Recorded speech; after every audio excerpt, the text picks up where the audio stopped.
who can understand it and who can treat with it. And it has to be a collective thing again in terms of collaboration of parents.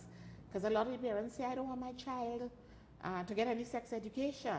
Because they'll learn about sex. They would learn about sex. And start doing it immediately. So we have to treat with the question of sex education and orientation and get away from this fear of people who are different, so that we also have to deal with the question of religion and religious doctrine and what it supports and doesn't support. Because and what it leads to in terms of hatred of other groups. Yeah, and we preaching things, that telling people that certain things are an abomination, and therefore we have to beat it out of children and get it out of the way, and we're not understanding what our responsibilities are.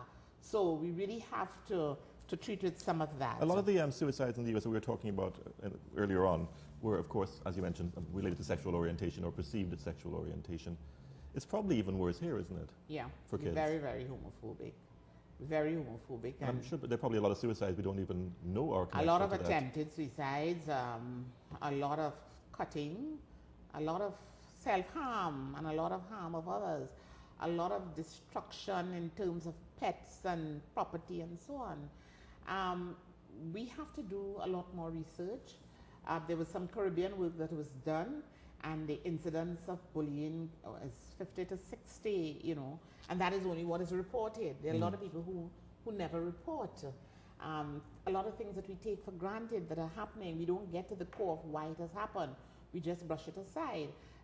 The whole question of the cell phone and the internet and so on, when you go on and you read some of the comments and the things that people send to other people. What they're calling cyberbullying now. Cyberbullying. We have to treat with that.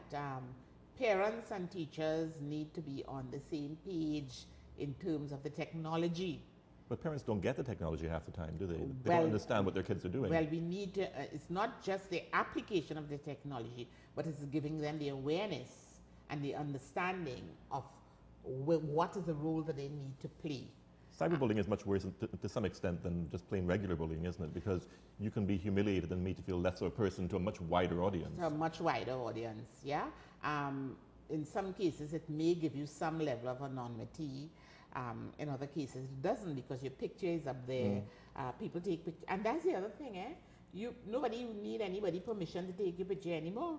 You could be sitting somewhere picking your nose, and tonight you see yourself on the television or on the YouTube, and you're not even aware that this thing was happening. So we have to be very, very careful, very, very vigilant, and we have to raise the level of awareness for the parents and for the children. We have to look at the issues of dietary issues, because we have to be aware that what we feed our children sometimes, or what they have access to, put them in some kinds of hyperactive states and impact on their behaviors in some ways that we do not understand. And I don't think we have sufficient control over our school cafeterias. I mean, if we look at the University of the West Indies and the kinds of food that, if you want to get some real local regular food, you got to go down to the back of the campus to buy that, you know. But we have all this other kind of food, fast food sort of stuff, that we're not paying some attention to. Smaller classes, Vernon.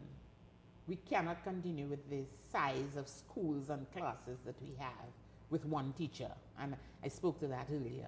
We have to pay attention to individual attention for some students who we may see as problematic, acting out or not acting out. And teachers can only spot that in a smaller class environment. And we ignore our children who are performing. The children who are giving the problems get a lot of the attention. But we figure, Vernon bright, he doing well, so we don't pay attention. And it's sad that we have children who perform well also committing suicide, also cutting themselves, also doing harm to themselves. Is that cutting thing a practice widespread? Yeah. Because it wasn't something I was familiar with until fairly recently. I was reading about it. But again, the technology, because a lot of the stuff too, children become aware of it on the internet, through the media. And I guess if you predispose in a particular way, you start getting into it without even recognizing. So we do have cutting here in Trinidad. We do have a lot of stuff here in Trinidad that we have never heard about before, and we are not paying sufficient attention to it. I think the whole question of psychologists, we need many more psychologists. We need to pay more attention in terms of social workers and the care for social workers. We need to pay attention to the scholarships that we give in the areas that we need. And we need to prepare our parents and our communities. And I'm one of the social workers. It's not a popular view. I am convinced that we need to teach social work skills to ordinary people in the communities. Because by the time... Why wouldn't that be a popular view? Because people think it's taken away from their status and their power, and I'm just encouraging people to say that they're social work. And I'm saying, no, that's not what I'm saying. I'm saying that if we infuse people in the communities with the skills, they can spot some of the problems before and intervene. And they can intervene, and they can do some of that support work for us until they get to us. And perhaps then, when a specialist kind of attention is needed, it can be done. But again, we on power and status, and we have the power to change. But I honestly believe we need to teach social work skills. Well, that's the social worker side of you. The other part of you, of course, is media. Yeah. You're a media person as well. Yeah. What can the media do to draw attention to this problem in a responsible way, without making it a flash in the pan? That is the word that you just used, media responsibility. Like I said, we have to be careful how we ourselves model what we do. The talk shows, there is a lot of bile, a lot of viciousness. I think we have to start reducing some of that. When people call in, we want to hear from you, but let us be more solution focused. Let us learn to respect other people's contributions. It doesn't have to turn out into a fight, a bitter fight. People tune in for those ratings. And the ratings is what drives us. But you can have ratings, I assure you, without the ring-dong bacchanal that we have. And even in that context, you must find a way in the middle of that to help people to find a center, an equilibrium, so that we can treat with things in fair and non-judgment. I mean, we jump to judgment so fast. We hear something and we start to That's the one thing we do very well in this country, is judging.